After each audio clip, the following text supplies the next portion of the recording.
Shalom, Whole Families. Dimanapun kita saat ini, saya percaya semuanya dalam sukacita dan damai sejahtera Tuhan. Amin. Karena Tuhan Yesus tidak pernah meninggalkan kita. Dialah tempat perlindungan kita. Dialah yang selalu memegang tangan kita. Mari siapkan hatimu. Kita akan ibadah. Namun sebelum itu, tunduk kepala, kita berdoa. Bapa, terima kasih Tuhan buat hari yang telah Engkau berikan kepada kami. Terima kasih karena Tuhan masih menjadi tempat perlindungan kami dan Tuhan masih memegang tangan kami sampai hari ini. Saat ini Tuhan, kami akan mulai ibadah kami. Biarlah Engkau disenangkan dengan setiap pujian dan penyembahan kami. Dalam nama Yesus kami berdoa. Amin.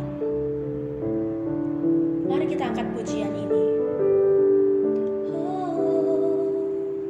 Ku suka berada dekatmu, ya Bapa,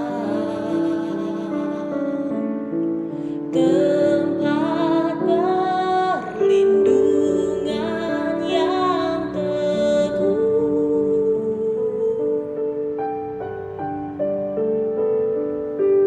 Kau memegang tanganku dan beri kekuatan. Curahkan semua isi hatiku. Selain Kau, tiada yang lain yang ada padaku di surga. Hanya Engkau yang kuingini,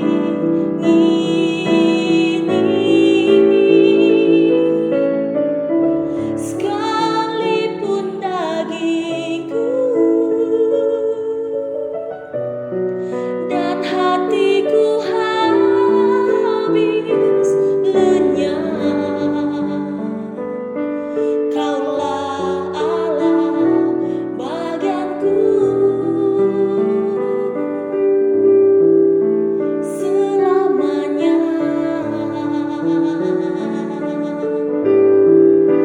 Selain Kau, tiada yang lain yang ada padaku di surga. Hanya Engkau yang kuingini,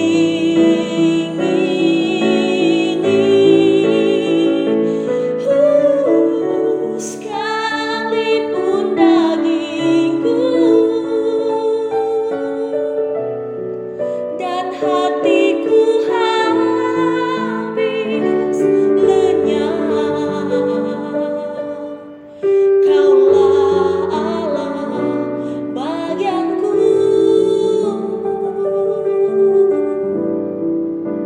selamanya. Kau bagianku selamanya.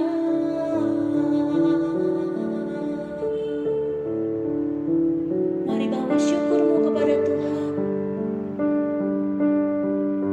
Mari bawa sembahmu kepada Dia.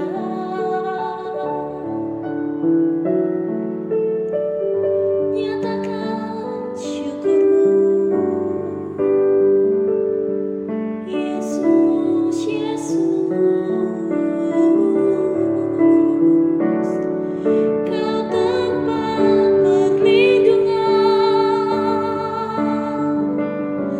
Kau gembala kami Tuhan, tak pernah tinggalkan,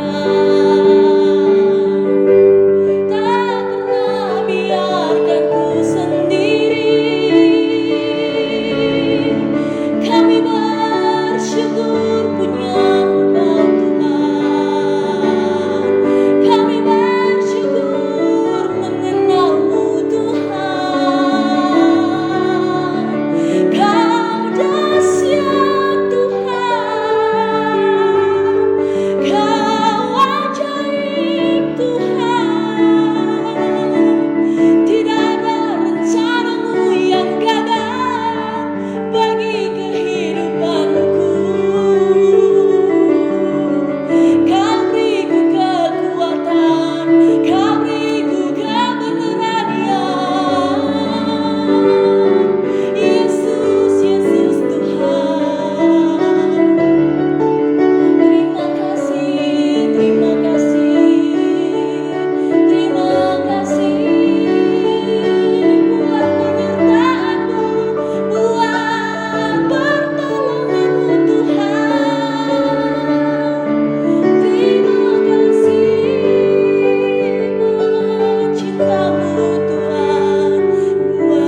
dapat memegang tangan kami Tuhan selain Engkau. Ketika kami menyerahkan kehidupan kami Tuhan ke dalam tangan-Mu, kami mendapatkan kekuatan, kami mendapatkan pertolongan. Sebab Engkau Allah yang tidak pernah sama sekali meninggalkan kehidupan kami Tuhan. Terima kasih Tuhan Yesus, terima kasih. Terima kasih buat semuanya Tuhan. Terima kasih buat kehidupan dan kasih karunia yang Tuhan berikan buat kami. Saat ini Tuhan, kami siap untuk mendengarkan firman-Mu. Berbicaralah kepada kami. Dalam nama Yesus kami berdoa. Amin. Shalom Jemaat House of Worship Gereja Betani Indonesia di Kota Bitung. Pada kesempatan kali ini saya akan membawakan renungan dengan tema obedience, yaitu ketaatan. Pembahasan pada hari ini kita akan membahas mengenai Nabi Elia dan janda di Sarfat. Sikap ketaatan seperti apa yang akan kita dapat melalui pembahasan Nabi Elia dan janda di Sarfat ini. Cerita mengenai Nabi Elia dan janda di Sarfat itu terdapat dalam 1 Raja-Raja 17 mulai dari ayat yang ke-7 sampai ayat yang ke-24. Tetapi pada hari ini kita hanya akan membahas ayat yang ke-15 dan ayat yang ke-16. 1 Raja-Raja 17 ayat yang ke-15 berbunyi demikian. Lalu pergilah perempuan itu dan berbuat seperti yang dikatakan Elia. Maka perempuan itu dan dia serta anak perempuan itu mendapat makan beberapa waktu lamanya. Ayat 16, tepung dalam tempayan itu tidak habis dan minyak dalam buli-buli itu tidak berkurang, seperti firman Tuhan yang diucapkannya dengan perantaraan Elia. Yang kita bisa pelajari lewat pembahasan kali ini adalah di mana pertama kali Elia disuruh Tuhan untuk pergi ke Sarfat dan ada seorang janda yang akan memberikan ia makan. Di sini kita bisa melihat sikap hati dari seorang janda tersebut. Di mana kalau di ayat sebelum, di ayat atas dari ayat yang ke 10 sampai seterusnya, di situ dicatat bahwa ada seorang janda yang sedang mengumpulkan kayu api untuk membuat makanan bagi dia dan bagi anaknya. Karena kita tahu pada saat itu terjadi sebuah kekeringan yang sangat dahsyat di daerah tersebut. Dan pada saat itu juga Nabi Elia datang kepada janda tersebut dan meminta untuk diambilkan sepotong roti. Tetapi janda pada saat itu dia memberikan alasan yang sangat manusiawi karena dia hanya memiliki sedikit tepung dan sedikit minyak. Sedikit ini dalam arti hanya makanan terakhir untuk dia dan untuk anaknya, karena pada saat ia memakannya mereka tidak akan makan lagi dan yang menjadi maksudnya itu adalah itu makanan terakhir, dan setelah mereka makan mereka akan meninggal karena tidak akan makan lagi.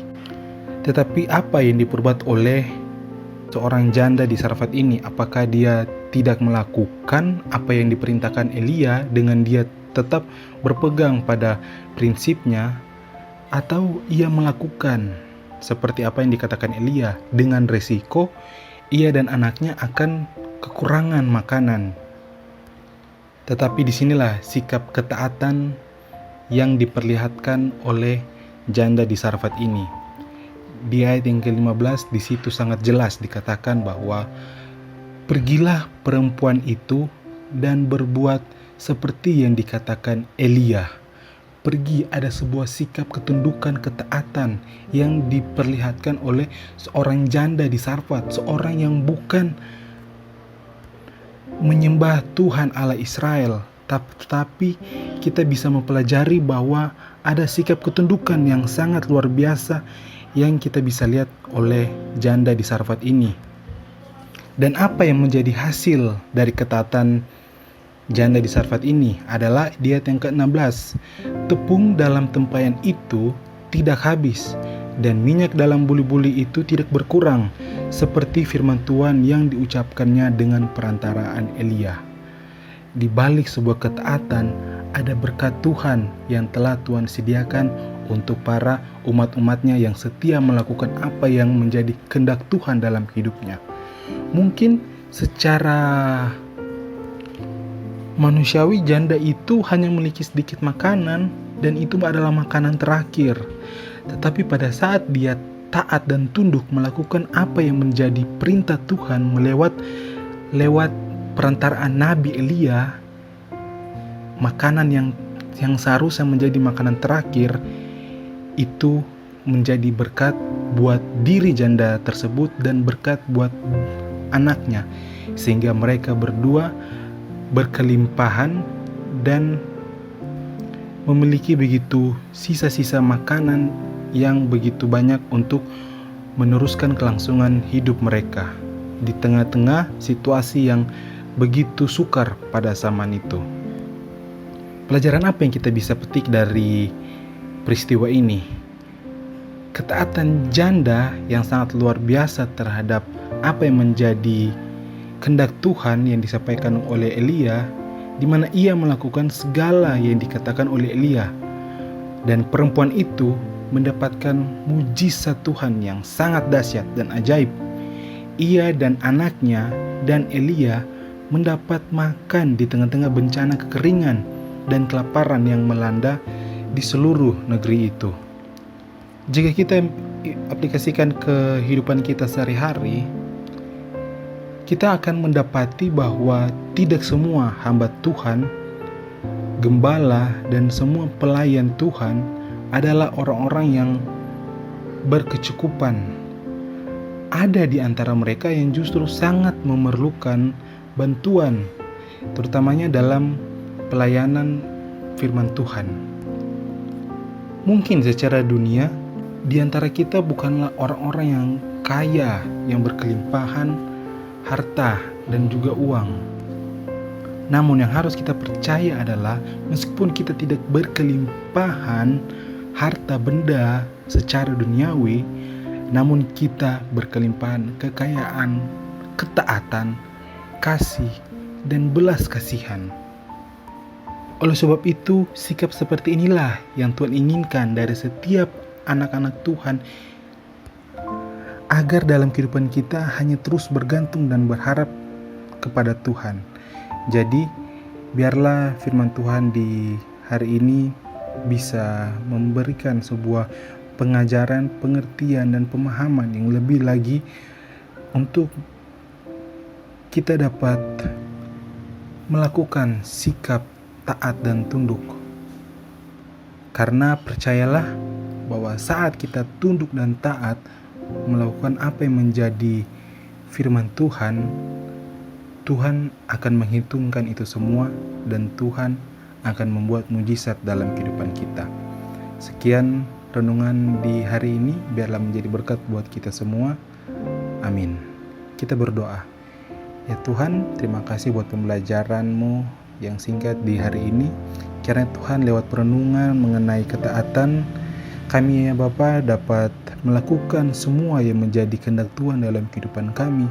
Kami bisa taat apapun yang menjadi situasi dalam kehidupan kami, tetapi kami percaya di saat kami taat, disitulah mujizat Tuhan terjadi dalam kehidupan kami.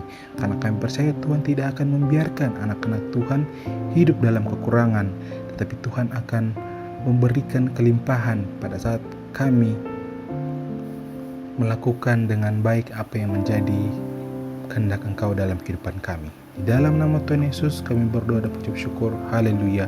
Amin.